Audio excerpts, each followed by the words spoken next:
So hopefully at this point you've been able to access your full 34 results for Clifton Strengths. And there's a reason, of course, and I mentioned this in another video, but just to reiterate quickly, one of the reasons that Gallup has you take an extra step to access your full 34 is because it's pushing a little bit against the tendency for anybody that grows up in the Western developmental mindset to see their full 34 report and immediately have their mind drop to the bottom, right? Oh, let me see what my bottom one is, which is always this point of fascination for us.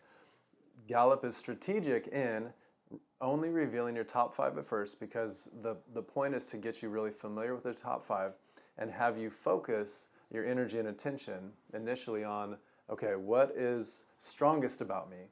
So that when I see the rest of this report, I have some context and I've already worked with and done a little bit of ownership of what my top 5 are. So now, regardless of all of that, you've got to the point where you have your full 34 unlocked. What do you do with it? Well, there's a lot that you do with it.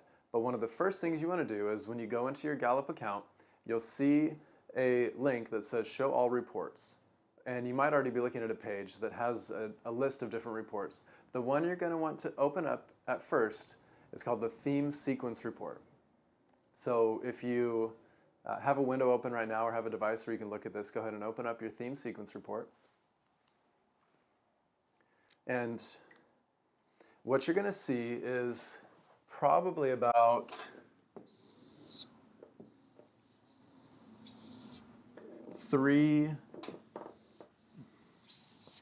You'll probably see about 3 or 4 sheets of paper. There might be a cover page and then a few other sheets of paper, and you're going to see your number 1 through number 34 all listed out with a 1-sentence description of what those themes, those strengths entail.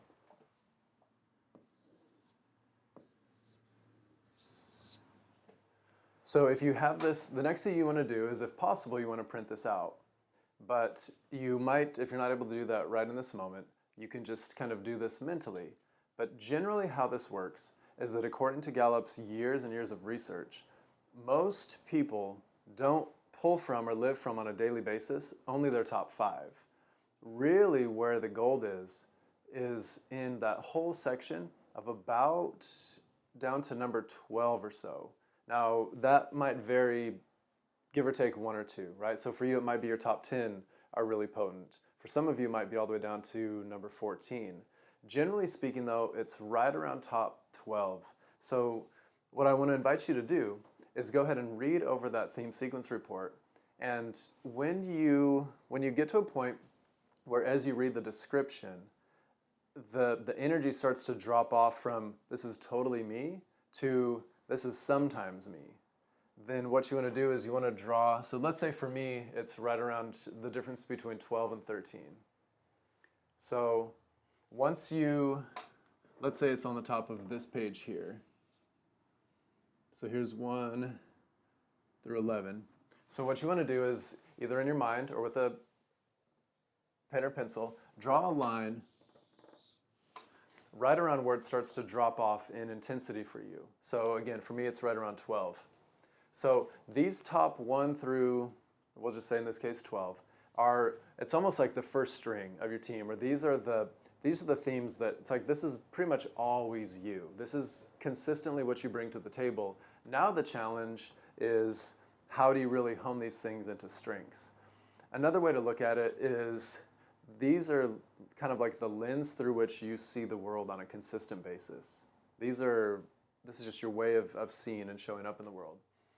Now, as you get down around to 28, 29, you're probably going to notice another drop. And so I'm going to invite you to read the description from about 26 down to 29 or so.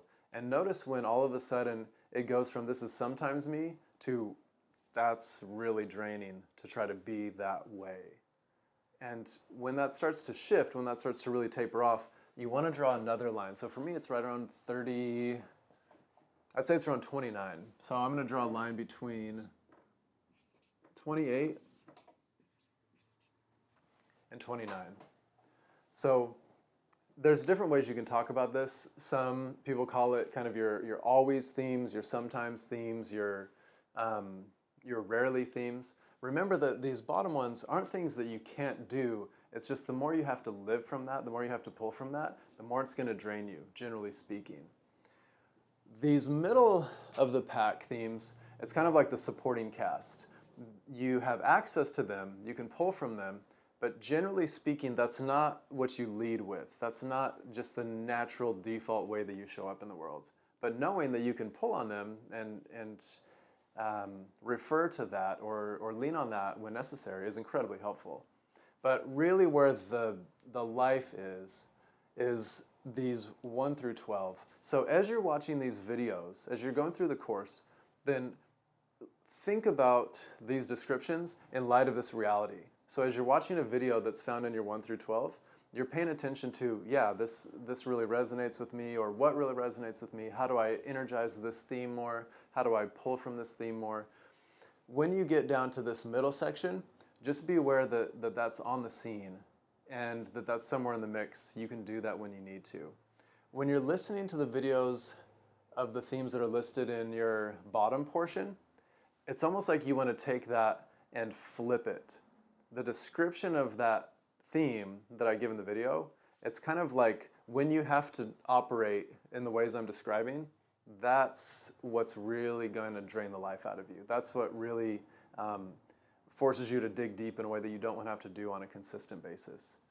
So hopefully that's helpful to give you a little bit of a framework as you watch the videos of what level of strength that's speaking to, so that you get a sense of how all of these 34 work together. It's really beautiful to have the three-dimensional view of all of these different pieces. Then we can get into some conversations later about how these different ones in the top 1 through 12 play off of each other. What are the different concentrations? What are the groups of themes that really work well together? Those are fun conversations as well. And another thing to notice is when you have something down here that has kind of almost an opposite theme, or a theme that works in polarity with it, that's usually up here, you'll begin to see some of those, some themes that push others lower and some that push each other higher up. For example, I don't think you ever see anybody with restorative high and maximizer high at the same time. Usually if somebody has restorative high, maximizer will be low because those themes just see the world very differently. So you might have some anomalies, some things that work that seem kind of like they're opposing pairs in there, which will be fun to process through. But generally speaking, that's what we want to do as we begin to work with the full 34.